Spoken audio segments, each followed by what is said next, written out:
Parasite is taking over Hollywood this award season. It's even a front-runner for Best Picture at the Oscars. But Bong Joon-ho's latest film isn't just a dystopian nightmare, it's an accurate representation of class struggle in South Korea. There's an incredibly messed up true story behind the Kims and the Parks. From the necessity of scams to the overwhelming amount of young people who want to leave South Korea for greener pastures, there are some pretty astonishing facts about South Korean society that make a film like Parasite all the more important. Welcome to The Binger. Join us as we explore the dystopian truth behind Parasite.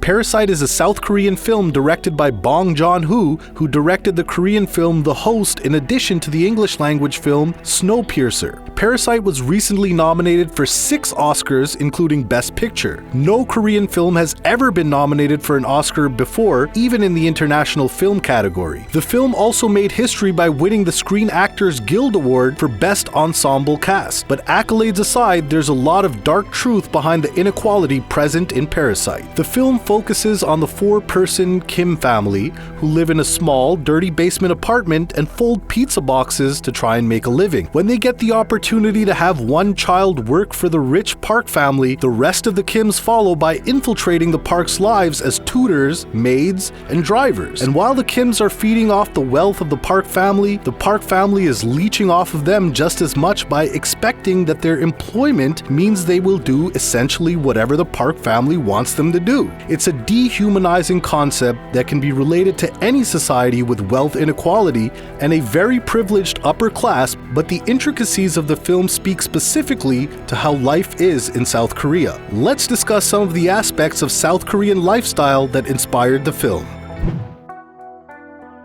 According to the Washington Post, the top 10% of South Koreans held 66% of the country's wealth in 2015. This is not the highest in the world, but still, the wealthiest people in South Korea earn about 5.3 times more than the poorest. And South Korea has one of the world's largest poverty rates for people of retirement age. Being young, old, or a woman can make you essentially unemployable if you lack the proper connections. Korea is also the country with the largest gender pay gap in the world. Men make, on average, 33% more than women. It's not surprising to see a rich family like the Parks relying on the husband's job while the wife cares for the kids and bosses around the staff. Women like Mrs. Kim and the former maid whose job she took often have to take on these type of housekeeping and servicing roles when they don't have connections or an impressive education. Parasite portrays competition as being a huge necessity for Korean families to make a life for themselves. So the Kims pushing out the maid that worked for the Parks before is not surprising. And the full-on fight they have over the Parks house illustrates that the poor don't stick together. They have to fight tooth and nail amongst each other to survive. It might seem like the lower class would be more prone to fighting with members of the upper class, but Parasite demonstrates that this isn't true. Instead of being mad at the rich, which doesn't change much, the poor find competition with each other. Their frustrations and ambitions are set upon each other. This is because, to get somewhere in life, they have to make sure that the weak stay weak so that they can become strong. It's a dog-eat-dog world. In order to have good job prospects and climb out of the fighting pits of poverty, students in South Korea have to pass incredibly difficult standardized tests. While it may seem pretty typical for rigorous testing to be done in order for a student to find a good place at a university or in the job market, South Korean education doesn't leave students much time to do anything else. And of course, the best schools are expensive. When a student is going to school, they probably aren't working to help their family. In the Kim family, the children are smart but still dirt poor. They work to make their family money more than they work to obtain a good education. How can they balance both? Job prospects in South Korea are often based on family and school ties that favor the rich. Just one example of this is when Korean Justice Minister Cho Kook was forced to step down over corruption charges that included an allegation that his daughter gained an unfair advantage in her admission to medical school. Corruption is rampant. A name could get someone an amazing job more easily than their skill. The Kim family changes their names when they infiltrate the parks. Yes, it's because they don't want to get caught, but it's also a new start for them, and their opportunity to work for the parks came from a friend's recommendation. It's hard to get anywhere without a connection or name recognition. Studies show increased anxiety about the future and making a livelihood among young South Koreans under the age of 35, and the anxiety levels are higher among women. This has led to about 79% of women and 72% of men wanting to leave Korea to find new prospects. That's a pretty big chunk of young people who would rather get out than try to carve out a place for themselves in their country. Growth in South Korea has actually started to grind to a halt in recent years. If there's no growth opportunity in a society, then how could people be expected to stay? But not everyone who wants to leave can afford it. And like the Kims, they sometimes have to do insane things to try and make ends meet. We're talking scamming and illegal trades, but also demeaning things that make people doubt their self-worth. Buying property in Seoul takes about 13.4 years worth of income. Compare this to about 4.8 years in Tokyo. High household debt rates cause a lot of problems, including increased use of loan sharks and the inability to pay them back. In Parasite, there is a huge discrepancy between the big, spacious house the parks own and the small, decrepit apartment that the Kims live in. And the issue with owing bad people a lot of money is demonstrated by a basement dweller who literally lives alone in darkness to avoid his debt. Space is afforded by the wealthy. They have yards, open concept houses, big driveways. Even the streets in wealthy neighborhoods are wider than they are in poor parts of the country. All of these things are taken for granted by so many people, but Parasite highlights just how this idea of space as a commodity can change a person's life. Think about it. The Park family is made up of 4 members, a husband and wife, and a son and daughter. The Kim family is an exact reflection of this, but they live in a home that can be compared to bedrooms in the Park house. It seems pretty unfair. When there is a huge rainfall and the Kims must hurry back to their apartment, they literally run down and down into the deepest pits of South Korea.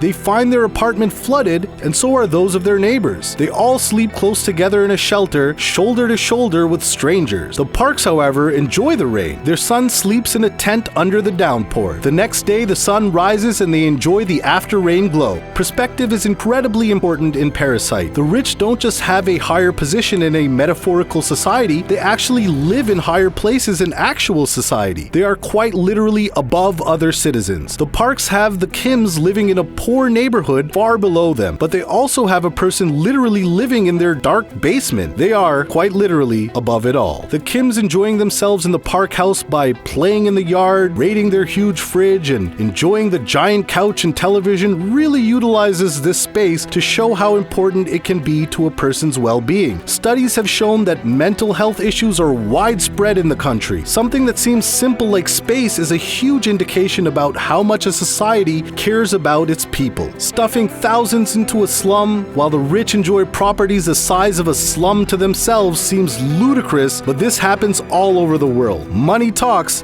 and countries listen to the money much more than they listen to the people. In connection with space is the idea of a person being worth more because they are clean. In South Korea, cleanliness is actually a huge indicator of a person's place in society. Mr. Park notices Mr. Kim's smell multiple times in the film. He smells like someone who takes the subway. This is because he lives in such a small, damp apartment and the smell has literally soaked into his clothes. For Koreans, germs are a big issue. They don't put their bags on the floor and they take off their shoes when inside, even at school, where they change into slippers. Being dirty is really looked down upon, but how can someone avoid dirt when they can't afford to live someplace that's not dirty? Much of South Korea is actually very, very clean, which makes how dirty and cramped the Kim's apartment is even more impactful in relation to how South Korea wants its country to look. A clean outer appearance can hide the dark and dirty injustices within. So the Kims living deep down in the gutter of South Korea, it's not a coincidence. South Korea doesn't want them them to be representative of what the country looks like. Sadly, the poor can't always afford to be clean, and this costs them jobs and opportunities. Mr. Park's distaste for Mr. Kim's smell is actually a huge factor that dictates the fight between them later in the film. If something so simply inherent to Mr. Kim's lifestyle is a cause for rich people to dislike him, then it says a lot about the preconceived notions people have about the poor. It also illustrates how poverty can be inescapable. The Kims are living a pretty good life as leeches on the Park family, but they still can't escape the stink of where they come from. Does a person deserve more because they smell better or dress nicer? South Korea and a lot of other societies seem to think so. So, what can we take away from Parasite? The film illustrates that what society thinks a person deserves is often different from the actual merits of that person. In South Korea and many other places in the world, a person is a piece of paper. They are their name, their accolades, their connection. The Kim family is smart and hardworking. They're intelligent enough to pose as tutors and therapists and clever enough to pull a huge scam on an incredibly rich family. But despite these skills, they live in poverty. They fight to survive. Is this a testament to their inability to go about things the right way? To stick to a job until it finally pays off? Or is it more symbolic about how hard it is to grow in a society that wants those who are already winning to keep winning and those who are losing to keep losing? While Parasite may specifically reflect South Korean society, we think that everyone can see the class struggle in their country depicted in the Kim family's fight for survival in an unequal world. And while Parasite doesn't give us clear answers as to what people actually deserve, it encourages us to ask a lot of questions about how society works and whether or not it's doing a good job. Did you learn a lot about South Korean society by watching Parasite? Do you see the Kim family as villains, or would you have done the same in their situation? Let us know in the comments. Thanks for watching. Don't forget to hit that like button and subscribe to The Binger for more.